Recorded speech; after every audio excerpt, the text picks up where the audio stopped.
और हाथ उठाते जाइए। श्री राधे पीछे वाला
भगवान के दिनचर्या को देखने के लिए जब व्यक्ति एक विवाह करता है तो घर में डेली झगड़ा होता है।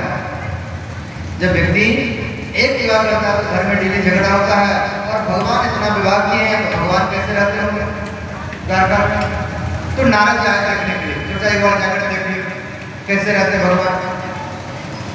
तो पहला कमरा में आए भगवान बैठे में, बोले आइए आइए महात्मा आइए। जरूर से नारद जी कहिए सब कुशल मंगल से तो है ना, और कैसे आना हुआ, आइए प्रसाद पाइए, भोजन करेंगे जी, स्वागत के बैठाए। तो बोले प्रभु सब कुछ ठीक है। तो नारद जी सोचे भगवान इस कमरे में बैठे हुए तो दूसरा कमरा में जाकर लगे क्या करें। तो भगवान दूसरा कमरा, जैसे नारद जी दूसरा कमरा में गए तो भगवान भोजन कर रहे। तीसरा कमरा में गए भगवान बच्चों के साथ खेल रहे। चौथा कमरा में गए भगवान ध्यान कर रहे। तंतु में नारद जी समझ गए कि भगवान का स्वागत नहीं कर सकते। उसके बाद में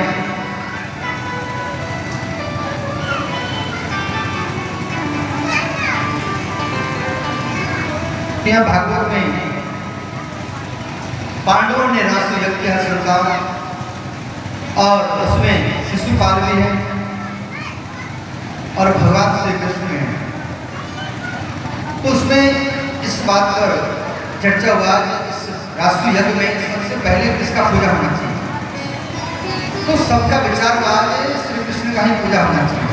तो शिशुपाल ने कहा क्यों उसका पूजा क्यों होना चाहिए, वो क्या कोई भगवान है।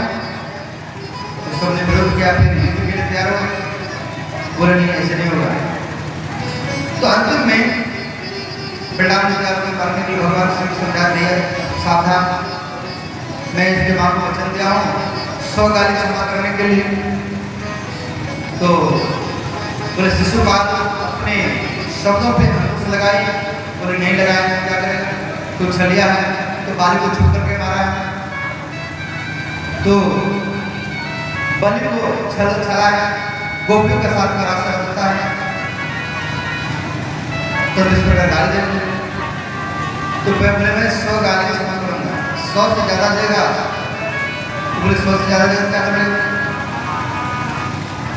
अंतिम में बिल्कुल पकड़ती है, धोखाबाज है, गाली देने लगे। अंतिम में भगवान श्री कृष्ण का सुगम संचक्र से 100 से ज़्यादा हुआ तो घर से उसका गलत कर दिया और उनका प्राण जो शिशुपाल का भगवान के चरणों में लीन हुआ। उसके बाद में पांडवों का राष्ट्रीय यज्ञ हुआ श्रद्धा। जब कोई भी एक अनुष्ठान करना चाहिए तो उसमें सबको सेवा बांटना चाहिए। जैसे सेवा करने वाले व्यक्ति को नियुक्त करना चाहिए दरवाजे, जैसे कोई अतिथि आया उसका स्वागत करने वाला होना चाहिए, जल से पैर भरने वाला होना चाहिए, जल देने वाला होना चाहिए, माला पहनाने वाला होना चाहिए। कोई भी अगर अनुष्ठान करते हैं, घर में करते हैं या समाज में विवाह शादियाँ करते हैं, जो भी करते हैं उसमें कई कार्यकर्ताओं को नियुक्त करना चाहिए, सबको काम बांटना चाहिए। भोजन परोसने वाले भी अलग, स्वागत करने वाले भी अलग दरवाजा में रखना चाहिए, और दरवाजे में ऐसा व्यक्ति को रखना चाहिए जो उसको सब कोई जानता हो। जैसे आपके गाँव के मुखिया थे, आपके थोड़ा पंचायत सब उसको जानते जानता है। तो ऐसे ही यज्ञ अनुष्ठान ऐसे व्यक्ति को नियुक्त करना चाहिए जिसको सबको जानता हो। परोसने वाले को अलग व्यवस्था रखना चाहिए, भोजन सामग्री लाने वाले के लिए अलग व्यवस्था रखना चाहिए। और भगवान श्री कृष्ण क्या सेवा करते पांडवों के राष्ट्रयज्ञ में, कि भगवान श्री कृष्ण सबका चरण धोते थे और पत्थर उठाते थे, जूठा पत्थर। हम लोग जूठा पत्थर उठाने में संकोच करते हैं। जितना परोसने में फल मिलता है उससे कई गुना पत्थर उठाने का फल मिलता है। इसलिए पत्थर उठाना चाहिए। बहुत बड़ा शादी हो तो बस पत्थर उठाना चाहिए बिना बोले। ये नहीं कि बोलेगा तो उठाएगा, ऐसा नहीं।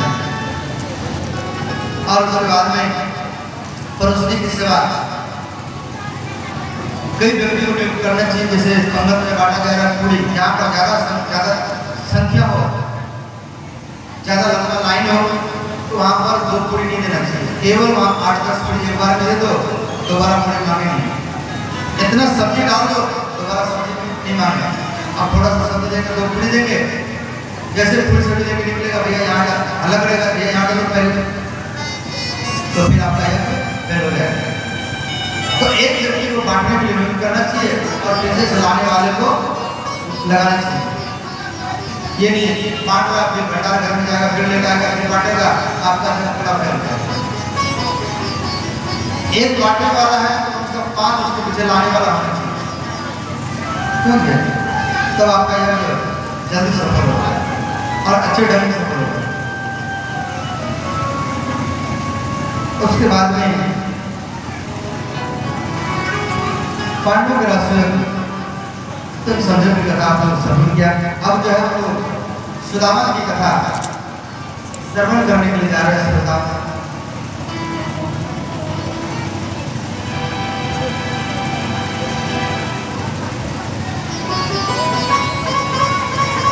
यहाँ पर श्री परीक्षित महाराज कह रहे हैं, गुरु जी आपको कथा सुना रहे हैं परंतु मेरे मन को शांति नहीं मिल रहा है। ऐसा कोई कथा सुनाइए कि मेरे मन को शांति मिले। तो सुखदेव जी महाराज भगवान के नामों की कथा, नामों के महिमा की कथा सुना रहे थे। तो भगवान का एक नाम है दीनबंधु। तो परीक्षित महाराज कह रहे हैं, गुरु जी क्या भगवान किसी दीन व्यक्ति को, गरीब व्यक्ति को अपना बनाएंगे क्या? अपने साथ रिश्ता निभाएंगे? जो भगवान का दीनबंधु नाम पड़ा तंत्र में याद आ गया श्री सुदामा जी का। तो सुदामा जी का नाम कहीं भी भागवत में नहीं किया गया। सुदामा यहाँ सुदामा जी की भागवत में मात्र नाम लिखा गया है। कृष्णस्यापि सखा कश्चित् ब्रह्मणो ब्रह्मवित्तमः। यहाँ कहा जाता है भगवान श्री कृष्ण का कोई सखा था, याद है पता नहीं चलेगा नाम। दक्षिण में भागवत श्रवण करेंगे, ये श्लोक में सुदामा जी का नाम आपको नहीं मिलेगा। कृष्णस्यापि सखा कश्चित् ब्रह्मणो ब्रह्मवित्तमः। यहाँ कहा जा रहा है भगवान श्री कृष्ण का कोई सखा था और वो ब्राह्मण था, और ब्राह्मणों में ब्रह्मवित्तमः, ज्ञानी जानकार। तो भगवान श्री कृष्ण का कोई सखा था, ब्राह्मण था और ज्ञानी था। विरक्त इंद्रियार्थेषु प्रशांतात्मा जितेंद्रियः। यहाँ कहा जाए श्रोताओं विरक्त। तो सुदामा जी के बारे में विरक्त लिखा गया है। और सुदामा जी घर में, सुदामा जी की पत्नी है, पिताजी हैं, बच्चे हैं, फिर भी सुदामा जी को विरक्त कहा गया। देखो हम लोग सोचते हैं घर द्वार को छोड़ करके वृंदावन हरिद्वार चले जाएंगे तो विरक्त कहलाएंगे। ध्यान देना श्रोताओं, ये माया का आक्रमण मन के ऊपर होता है। आप मंदिर में चले जाओ, बाहर में गुफा में चले जाओ, जंगल में चले जाओ, वहां पत्नी का याद आपको आएगा, वहां बच्चों का याद आएगा। तो सच्चा विरक्त कौन है? तो सच्चा विरक्त वो है जो अपने घर में रह करके, परिवार में रह करके भजन करता है, मंत्र का जाप करता है, ध्यान करता है। वो सच्चा विरक्त है श्रोताओं। ना कि घर छोड़ने से विरक्त कहलाता है श्रोताओं। सुदामा जी घर नहीं छोड़े, घर में रह करके भगवान का भजन कीजिए। और उसके बाद विरक्त इंद्रियार्थेषु, तो सुदामा जी जो विरक्त दुष्कृताओं इंद्रियों से विरक्त है। विरक्त इंद्रियार्थेषु, सुदामा जी का इंद्र कभी घर को नहीं हुआ, वो इंद्रियों से विरक्त है। प्रशांत आत्मा, प्रशांत आत्मा का अर्थ क्या है? प्रशांत आत्मा का अर्थ श्रोताओं प्रसन्न रहने वाला व्यक्ति। आपके घर में एक मुट्ठी अन्न नहीं है, आपके घर में एक मुट्ठी अन्न नहीं है, क्या आप प्रसन्न रह सकते हैं? चिंता सताती है कि सुबह में क्या भोजन होगा, शाम में क्या भोजन होगा।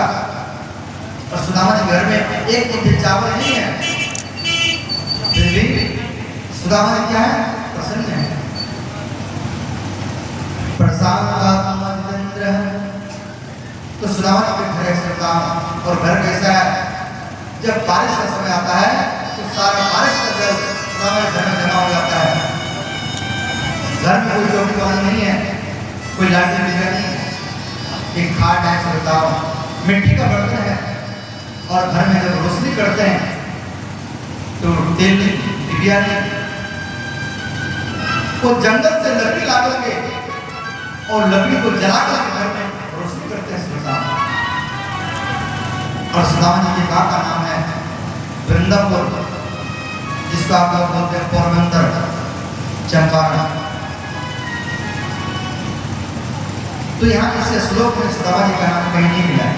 बड़े बड़े विद्वान जब ये श्लोक का विस्तार के विश्लेषण किए, सुनते बड़े बड़े ऋषि मुनि ज्ञानी मुनियों का अचंभित हो गए। सुदामा जी का नाम नहीं है। कृष्णस्यापि सखा कश्चित् ब्रह्मणो ब्रह्मवित्तमः विरक्त इंद्रियार्थेषु प्रशांत आत्मा जितेन्द्रियः। सुदामा जी ज्ञानी है सुदामा। और सुदामा जी को कई व्यक्ति बोलते हैं गरीब है, दरिद्र है। गरीब नहीं है सुदामा। सुदामा जी गरीब नहीं है, दरिद्र नहीं है। सुदामा जी निर्धन नहीं है, ये व्यक्ति निर्धन बोलते हैं।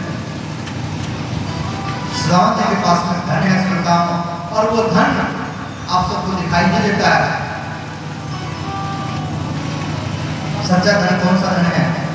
कबीरा सब जग निर्धना, कबीरा सब जग निर्धना, धन बनता नहीं को, धन बनता सोई जानिए, जाके राम नाम धन हो। सच्चा धन कौन सा है? कृष्ण धन है सुदामा जी के पास में। मेरा के पास में कौन सा धन है? कृष्ण धन है। हनुमान जी के पास कौन सा धन है? राम रूपी धन है। और सच्चा धन ये बताऊं। और ये धन ऐसा है ना कोई चोर लेता है, ना कोई लूट कर ले जा सकता है। अगर कोई लूट कर ले जाएगा ये धन को, तो वो भी भक्ति ही करेगा। सुदामा जी के पास में है क्या? भक्ति है। और जो भक्ति को चोरी करेगा वो भक्ति करेगा। और सुदामा जी ज्ञानी करता हूं, और इनके पास में भगवान रूपी का धन है, कृष्ण नाम रूपी धन है। तो इनके पिताजी कहते हैं बेटा तू पढ़ाई लिखाई किया, इतना बड़ा विद्वान बना, और कभी मैं आपको भरपेट भोजन नहीं कराया, कभी सुंदर घर नहीं बनाया, और तू इतना बड़ा ज्ञानी है, और मेरे अंदर एक इच्छा है तो मेरा पिता होता, मैं तेरा पुत्र होता तो इतना अच्छा होता। तो सुदामा जी के पिताजी समझा रहे हैं कि बेटा कभी धर्म का व्यापार मत करना, कभी धर्म का व्यापार मत करना। और आजकल धर्म का व्यापार चल रहा है। आजकल धर्म का व्यापार हुआ, धर्म के नाम पर व्यापार चल रहा है। आप समझ लो। और धर्म का व्यापार होना नहीं चाहिए। हमें भी कई व्यक्ति प्रश्न करते हैं कि महाराज आप कथा करते हैं 70 रुपये लेते हैं, मना कर देते हैं। डायरेक्ट पहले मना कर देते हैं भैया हम आपकी कथा नहीं कर पाएंगे, जहाँ पर 1 रुपया का बात है। हम जो आपके बीच में आए हैं 1 रुपया का डिमांड नहीं किए। और जहाँ आज से नहीं 2021 से आप सबका प्यार, आप सबका आशीर्वाद, आप सबका दुलार से आपके जो समझ जो बोल रहे हैं, इसका आज तक 1 रुपया की जरूरत डिमांड नहीं किया है। हम आपके करवाओं पर कई बार आए, परंतु आपसे दरस नहीं हुआ है, तो अलग बात है। आपके बगल में सुबोध बाबू जो है, दूध डैडी, आप जानते होंगे आप सब। हम वहाँ कई बार आए,